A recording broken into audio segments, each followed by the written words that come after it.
இயேசு கிறிஸ்துவின் இணையற்ற நாமத்தில் உங்களுக்கு எங்கள் நல்வாழ்த்துக்கள். இன்றும் அற்புதர் இயேசு கிறிஸ்து உங்களுக்கு அற்புதம் செய்ய போகிறார். சோர்ந்து போகாமல் நம்பிக்கையுடன் இந்நிகழ்ச்சியை தொடர்ந்து பாருங்கள்.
கர்த்தருக்குள் அன்பார்ந்தவர்களே, ஆண்டவராகிய இயேசு கிறிஸ்து முழுவதுமாக அவர் எப்போதும் அடைக்கலமா வைத்திருப்போமானா நம்ம ஒரு நாள் அசைக்கப்படவே மாட்டோம். என்ன பிரச்சனை வந்தாலும் சரி, என்ன புத்தகம் வந்தாலும் சரி, நம்ம என்ன செய்ய மாட்டோம், அசைக்கப்படவே மாட்டோம். ஆண்டவராகிய இயேசு கிறிஸ்து எப்போதும் நம்ம என்ன செய்யணும், அடைக்கலமாக வைக்கணும். பாக்கி கேட்போமா? சங்கீதம் 62 சங்கீதம் 6வது வசனம். அவரே என் கண்மலையும் அவரே என் கண்மலையும் என் ரட்சிப்பும் என் ரட்சிப்பும் என் உயர்ந்த அடைக்கலமானவர் என் உயர்ந்த அடைக்கலமானவர். நான் அசைக்கப்படுவதில்லை. பாத்தீங்களா, அவர் சொல்றாரு, கர்த்தர் எனக்கு உயர்ந்த அடைக்கலமானவர், அதனால நான் அசைக்கப்படுவதில்லைன்னு சொல்லி. என்ன நோய் வந்தாலும், என்ன வியாதி வந்தாலும், என்ன குடும்பத்துல பிரச்சனைகள் போராட்டங்கள் வந்தாலும் அசைக்கப்பட முடியாது. காரணம் என்ன தெரியுமா? ஆண்டவரை இயேசுக்கு நமக்கு அடைக்கலமா இருக்கிறார். நம்ம பயப்படவே வேண்டாம். ஆண்டவரை இயேசுக்கு நம்ம அடைக்கலமா இருக்கும்போது எத்தனை பிரச்சனை இருந்தாலும் அது ஒன்றிலாவது மாற்றி போட்டுருவாரு. மாணவர்களே, உங்க பிரச்சனையை பார்த்து, உங்க துன்பங்களை பார்த்து, தொல்லைகளை பார்த்து பயப்படாதீங்க. அது மழை போல வந்தாலும் பனி போல நீங்கி போயிடும். கலங்காதீங்க. சங்கீதம் 56 சங்கீதம் 1-3 வாசித்து கேட்போமா? தேவன் நமக்கு அடைக்கலமும் தேவன் நமக்கு அடைக்கலமும் பலனும் ஆபத்து காலத்தில் அனுகூலமான துணையுமானவர். ஆகையால் பூமி நிலை மாறினாலும், மலைகள் நடுச்சமத்தில் சாய்ந்து போனாலும், அது ஜனங்கள் கொந்தளித்து பொங்கி அது பெருக்கினா பர்வதங்கள் அதிர்ந்தாலும் நான் பயப்படுவேன். பாத்தீங்களா, பூமி நிலை மாறினாலும், பர்வதங்கள் பொங்கி என்ன வந்தாலும் சரி, என்ன பத்திரம் வந்தாலும் சரி, அது இருந்தாலும் நம்ம என்ன செய்ய வேண்டாம், பயப்பட வேண்டிய அவசியம் இல்லை. எப்போ கர்த்தர் நம்ம நடுவில் இருக்கணும். நம்ம நடுவில் அவர் இருந்தாருன்னு வச்சுக்கோங்க, எந்த பிரச்சனையும் நமக்கு வந்தாலும் நம்ம தொடவே முடியாது. என்ன பிரச்சனை பயங்கரமா இருக்கும், ஒண்ணு இல்லாம போயிடும். வாசித்து கேட்போமா? சங்கீத புஸ்தகம் 46 அதிகாரம் 5வது வசனம். தேவன் அது நடுவில் இருக்கிறார். தேவன் அது நடுவில் இருக்கிறார், அது அசையாது. தேவன் நம்ம நடுவில் இருந்தாருன்னா நம்ம அசைக்க மாட்டோம். அசைக்க மாட்டோம் என்ன அசையாது? என்ன பிரச்சனை வந்தாலும் போராட்டம் வந்தாலும் நம்ம விசுவாசத்தை விட்டு வழி விலகாம இருப்போம். ஆண்டவருடைய அன்பு நம்ம ஒரு நாளும் குறை வராது. அது அசையாது. அசையாது என்ன? நம்ம விசுவாசம் ஒரு நாள் அசைக்கப்பட முடியாது. என்ன வந்தாலும் சரி, ரத்த சாட்சியை மறித்தாலும் பரவாயில்ல, என் இயேசுக்காக சொல்லி திடமானதோடு இருப்போம். விசுவாசம் நம்மளுக்கு குறையாது, அன்பு நம்மளை விட்டு குறையாது. நம்ம ஒரு நிமிஷம் கூட அவர் விட்டு பிரியவே மாட்டோம். தேவன் நம்ம நடுவில் இருக்கு, நான் நினைச்சல, அதனால அசைக்கப்படுவதில்லைன்னு சொல்றாரு. எப்போ நம்ம நடுவில் இருப்பார் தெரியுமா? சங்கீத புஸ்தகம் 22 அதிகாரம் 3வது வசனம். இஸ்ரவேலின் துதிகளுக்குள் இஸ்ரவேலின் துதிகளுக்குள் வாசம் இருக்கிற தேவரீரே பரிசுத்தர். நம்ம துதிக்கும் போது நம்ம நடுவில் இருப்பாரு. அவர் தான் பரிசுத்தர். அவர் நமக்குள்ளே இருந்தாலும் எந்த பயம் வராது. எந்த துன்பம் தொல்லைகள் வந்தாலும் நம்ம ஒண்ணுமே செய்யாது. கஷ்டம் மேல கஷ்டம் வந்தாலும், துன்பத்து மேல துன்பம் வந்தாலும், பாடுகள் மேல பாடு வந்தாலும் நம்ம ஒண்ணுமே செய்யாது. நம்ம என்ன செய்யணும் தெரியுமா? ஆண்டவர் துதிக்கணும். 2வது அவர் பாடணும். ஆண்டவர் எப்பொழுதும் இதயத்துல பாடிக்கொண்டே இருக்கணும். சகரியா புஸ்தகம் 2 அதிகாரம் 10வது வசனம். சீயோன் குமாரத்தியே கெம்பீரித்து பாடு. இதோ நான் வந்து உன் நடுவில் வாசம் பண்ணுவேன் என்று கர்த்தர். பாத்தீங்களா, கெம்பீரித்து பாடும்போது தேவனை கர்த்தர் நம்ம நடுவில் வந்து வாசம் கர்த்தர் சொல்லு, அவரையே சொல்லுகிறாரு. நீ கெம்பீரித்து பாடு, நான் நடுவில் இருந்து வாசம் பண்ணுவேன்னு சொல்றாரு. நான் கெம்பீரித்து நம்ம மறந்து ஆவி ஆத்மா சரீரத்தோடு துதித்து நம்ம மறந்து பாடும்போது தேவனை கர்த்தர் நம்ம நடுவில் இருந்து வாசம் பண்ணுவார். அவர் நம்ம நடுவில் இருக்கும்போது யாருக்கு என்னங்க முடியும்? மந்திரம் செய்ய முடியுமா? செய்வனை செய்ய முடியுமா?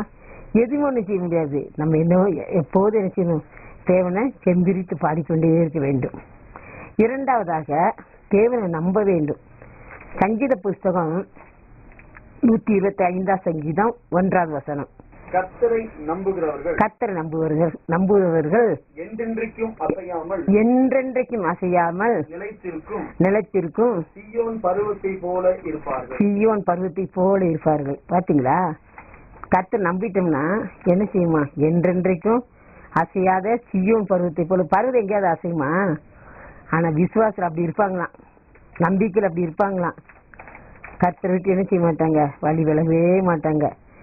கர்த்தரை முறுமுறுக்கவே மாட்டாங்க. என்ன வந்தாலும் சரி, கர்த்தரை முறுமுறுக்க மாட்டாங்க. கர்த்தரை விட்டு வழி போகவே மாட்டாங்க.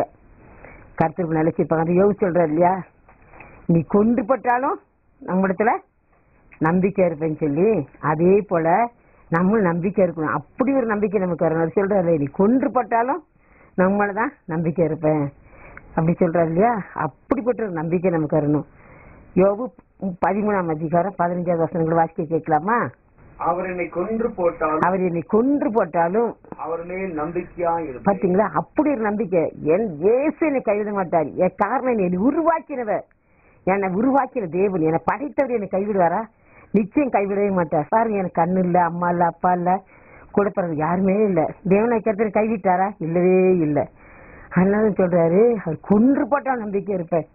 என்ன வந்தாலும் சரி, என் இயேசு எனக்குள்ள இருக்கிற நான் கைவிட மாட்டாருன்னு சொல்லி அந்த திட நம்பிக்கை. எப்படி நம்பணும்? எக்காலத்தில் நம்பணும். ஆண்டு நன்மை செய்யற மட்டும் நம்பக்கூடாது. ஒருத்தருக்கு நன்மை தேவை, நிறைய நன்மை செய்யணும் அப்ப நம்புவாங்க. ஒருத்தருக்கு துன்பம் வந்தா நம்புவாங்க. அப்படி இல்லை. ஆனா சங்கீதக்காரர் சொல்றாரு பாருங்க, சங்கீதம் 62:8வது வசனம், ஜனங்களே எக்காலத்திலும் அவரை நம்புங்கள். எக்காலத்திலும் துன்பமா, கஷ்டமா, கண்ணீரா, வேதனையா, மகிழ்ச்சியா, இன்பமா, ஆசீர்வாதமா, எந்த நிலைமையில அவர் நம்பணும். அந்த ஜனங்களே எக்காலத்துல அவர் நம்புங்கள. அப்படி ஒரு நம்பிக்கைக்கு கர்த்தரத்துல முழுமையா உங்களை அர்ப்பணித்து செய்வீங்க.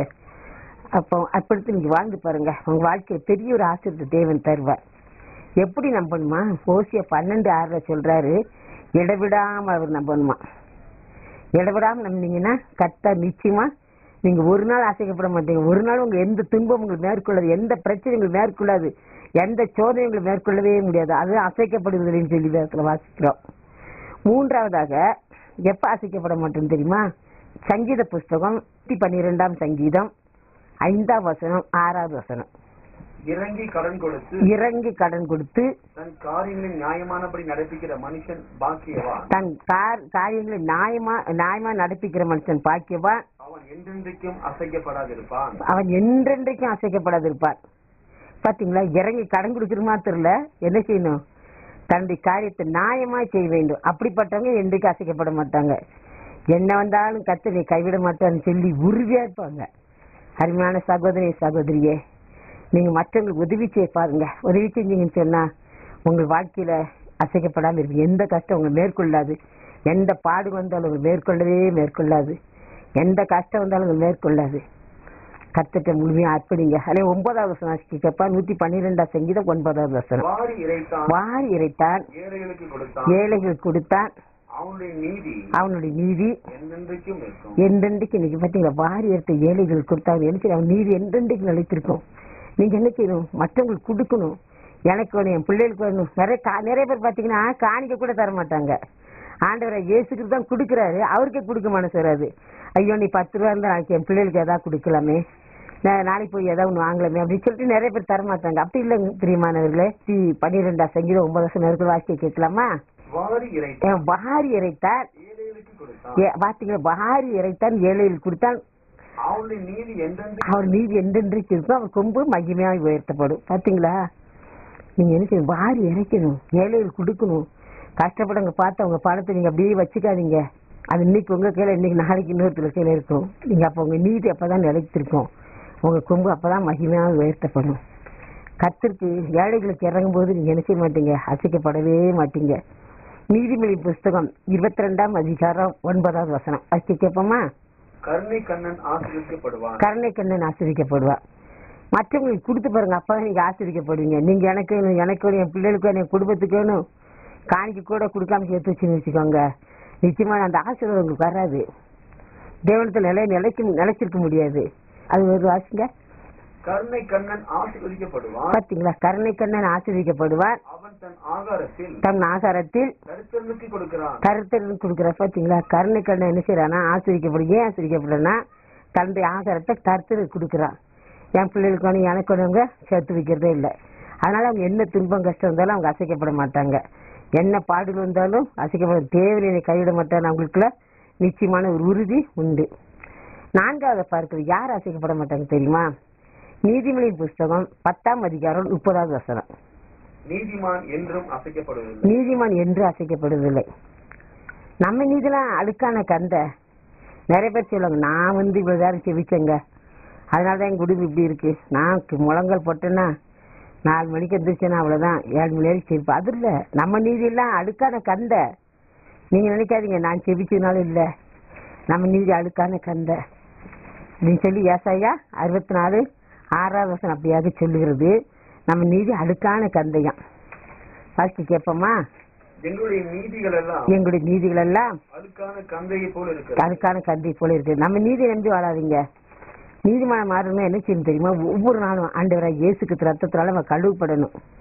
ஒவ்வொரு நாளும் பாவத்தை ஆண்டவரை அறிக்கை செய்து, ஆண்டவரே உங்க ரத்தத்திலே கழுவுங்க, என் பாவத்தில் விடுதலையாக்கணுமாப்பா, மன்னிக்கிற மாத்திரலப்பா, என்னை கழுவுற மாத்திர விடுதலை வேணுன்ற பாவத்திலேன்னு சொல்லி கேட்டீங்கன்னு சொன்னா நிச்சயமாக நீதிமானை மாற்றுவார். நீதிமான் இருந்தீங்கன்னா என்ன செய்ய மாட்டீங்க, அசைக்கப்பட மாட்டீங்க. என்ன பாடுகள், ஒத்தரம், கஷ்டங்கள், கண்ணீர் வந்தாலும் நம்ம என்ன செய்ய மாட்டோம், அசைக்கப்படவே மாட்டோம். இயேசுக்கு அதுக்கு நாட்கள் நெருங்கி ஜீவிக்க முடியும்.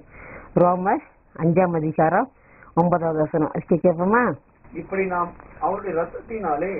அவருடைய ரத்தத்தினாலே நீதிமான் ஆமா ஒவ்வொரு ரத்தத்தினாலே கழுவுங்க. எஸ்பாயின் உள்ளத்தை கழுவுங்க, ஆத்மா கழுவுங்க, என் குறைகளை மன்னிங்க, ரத்தத்தினால நீ கழுவுங்க, எனக்குள்ள வாங்கப்பா அப்படி சொல்லி நம்ம ஆண்டு ரத்தத்தினால கழுவுப்படும் போது நம்ம நினைச்சார் ஆண்டு நம்ம நீதிமான மாற்ற நம்ம அசைக்கப்படாம இருப்போம். ஆண்டு கருத்துல ஒப்பு கொடுத்து நம்ம சேவம் பண்ணுமா? ஆண்டவரே எனக்கு இறங்குன்னு சொல்லி கேட்போமா? எங்களை அன்பாடி யோசித்து வழி நடத்துகிற எங்கள் பரலோக பரிசுத்த பிதாவே, நன்றி ஓடுமை துதிக்கிறோம், ஸ்தோத்திரிக்கிறோம். இந்த நிகழ்ச்சியை பார்த்து கொண்டு ஒவ்வொருவரையும் நீர் ஆசீர்வதிங்கப்பா. துன்பத்தை பார்த்து, கஷ்டத்தை பார்த்து, வேதனையை பார்த்து சோர்ந்து போகக்கூடாதப்பா. நீங்க சொன்னீங்க ஆண்டவர் முடிவறிந்தும் நடைநிலை போனவர் ரசிக்கப்படும் சொன்னீரப்பா. யாரு இந்த சோதனைகளை பார்த்து சோர்ந்து போகக்கூடாது ஆண்டவரே. என் தேவனாய் கர்த்தர் எங்க ஒரு நாள் கைவிட மாட்டேங்கிற இந்த விசுவாசத்தை உங்க பிள்ளைகள் உள்ளத்துல அவங்க பிள்ளைகள் உள்ளத்துல விசுவாசத்தை நிலைத்திருக்க உதவி செய்ய முடியாது செஞ்சுக்கிறோமப்பா. விசுவாசத்துல உறுதியா இருக்க பலன் கொடுக்க முடியாது செபிக்கிறோம் ஆண்டவரே. இந்த பிள்ளைகளை கிருபையாக வழி நடத்த முடியாது செபிக்கிறோம். நீங்க அடைக்கலமாக, அனுகூலமாக, கோட்டையாக, அரணாக வழி நடத்துங்கப்பா. ரட்சிக்க முடியாது செபிக்கிறோம். இந்த நிகழ்ச்சியை பார்த்து கொண்டிருக்கிற ஒவ்வொரு ரட்சித்தரலும் ஐயா உன்னதாவே நிரப்புங்க, தேவ பிரசனத்தால் மூடிக்கொள்ளுங்க. உங்களோட வல்லம்ல ரத்தத்தால் மூடி மறைத்து பாதுகாத்துக்கோங்க சப்பா. அவங்க வியாதி சுகமாக்குங்க சப்பா. ஆண்டவரே என்ன வியாதி இருந்தாலும் சுகமாக்க, என்ன நோயாலும் சுகமாக்க, என்ன பலனாலும் சுகமாக்குங்க ஆண்டவரே. மந்திரத்தின் ஆவிகள், செய்வன் ஆவிகள் இயேசுக்கு நாமத்துல சுட்டரிக்க முடியாது செபிக்கிறோம். பலவீனத்தில் விடுதலை தாங்கப்பா. வயிற்றுகளை சுகமாக்குங்க, பலவீனத்தை சுகமாக்குங்க, கட்டுகள் விடுதலை செய்யுங்கப்பா. ஆண்டவரே கற்பப்பையில காணப்படுற பலவீனத்தை மாற்றி போடுங்க. சரீரம் எங்கெல்லாம் கட்டி இருக்கு அந்த கட்டி குணமாக்குங்க. கத்திரி வல்லக்கார அவங்களை தொட வேண்டும் ஆண்டவரே. இப்ப தொடுங்க ஆண்டவர், இப்ப தொடுங்க ஏசப்பா. தொட்டு சுகமாக்குங்கப்பா, சுகமாக்குங்க. தேவண்ட வல்லமை பரிபூர்ண உபூர்வம் இறங்குவதாக இயேசு சுவாமி இறங்கட்டும் தகப்பனே. இப்ப சுகமாக்கி உங்க நாமத்தை மட்டும் மையப்படுத்துங்க. சுகத்தை கொடுங்கப்பா. அற்புதங்களை செய்யுங்க, அடையாளங்களை செய்யுங்கப்பா தகப்பனே. அந்த சக்தி எல்லாம் அழித்து நிர்மலமாக்கி போடுங்க, கட்டில உடைத்து போடுங்க. தூக்கலேன்னு சொல்லி கதறி கொண்டிருக்கிற அந்த அருமையான தாயை கண்ணூக்கி பாருங்கப்பா. அவங்களுக்கு தூக்கத்தை கட்டளிட முடியாது செபிக்கிறோம் ஆண்டவரே. மனநோயினால பாதிக்கப்பட்டிருக்கிற அருமையான சகோதரி கண்ணூக்கி பாருங்க, தூக்கம் இல்லாம தவிக்கிற அப்பா அவங்களுடைய பிள்ளைகளை ஒரு வீசம் நினைத்தரும் ஆண்டவர் வல்லமை அனுப்பி அவங்களை குணமாக்க முடியாது. மன்றாடி செபிக்கிறோம் ஐயா, கெஞ்சி செபிக்கிறோம் சப்பா.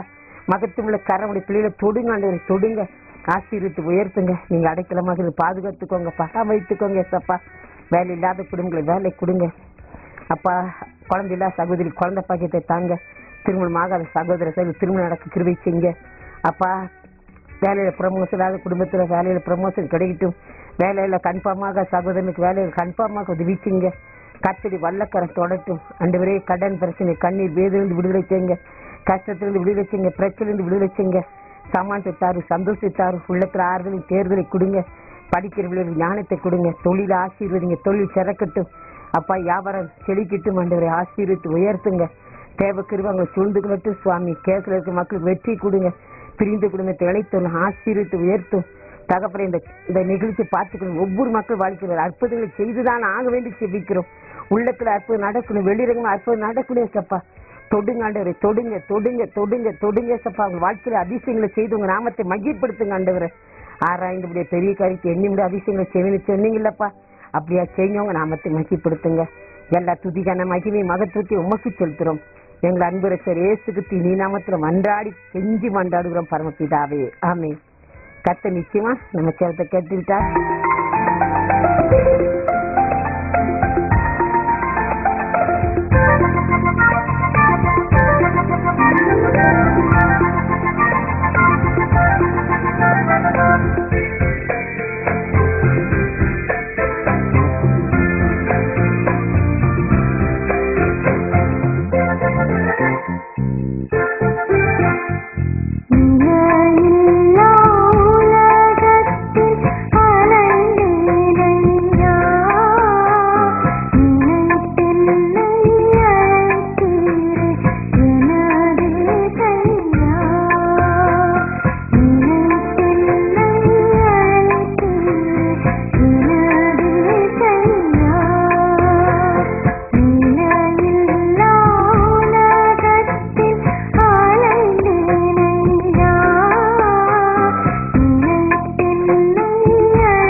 அன்பானவர்களே, நம்முடைய ஊழியத்தை ஜெபத்தாலும் பணத்தாலும் தாங்கி வருகின்ற உங்கள் அனைவருக்கும் எங்கள் மனமார்ந்த நன்றி. தொடர்ந்து உங்கள் யாவருக்காகவும் ஜெபிக்கின்றோம். கர்த்தர் உங்களை ஆசீர்வதிப்பாராக.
உங்கள் ஊக்கமான ஜெபமும் உங்கள் கடிதங்களும் எங்களை மிகவும் உற்சாகப்படுத்துகிறது. தொடர்ந்து உங்களுக்காக ஜெபித்து வருகிறோம். அன்பானவர்களே, நமது இயேசுவின் கரம் மாதாந்திர இதழானது தமிழ், ஆங்கிலம், ஹிந்தி, மலையாளம், தெலுங்கு ஆகிய 5 மொழிகளில் கர்த்தரின் மேலான கிருபையினால் வெளிவருகின்றது. இந்த பத்திரிகை தேவைப்படுவோர் எங்களது முகவரியை எங்கள் முகவரி இயேசுவின் கரம் ஊழியங்கள் 12/80 அம்பேத்கர் நகர், டார்லிங்டன் பிரிட்ஜ், குன்னூர் 643101, நீலகிரி மாவட்டம், தென்னிந்தியா. எங்கள் தொலைபேசி எண்கள் 0422233494, மொபைல் எண் 9430780119 மற்றும் 9487026155. In English, Hand of Jesus Ministries, 12/80 Ambedkar Nagar, Darlington Bridge, Konoor 643101, Nilgiri, South India. Our phone number 0423223394. Our cell number 944307801 and 9487026155. Our email address aidsinkaram@gmail.com. God bless you.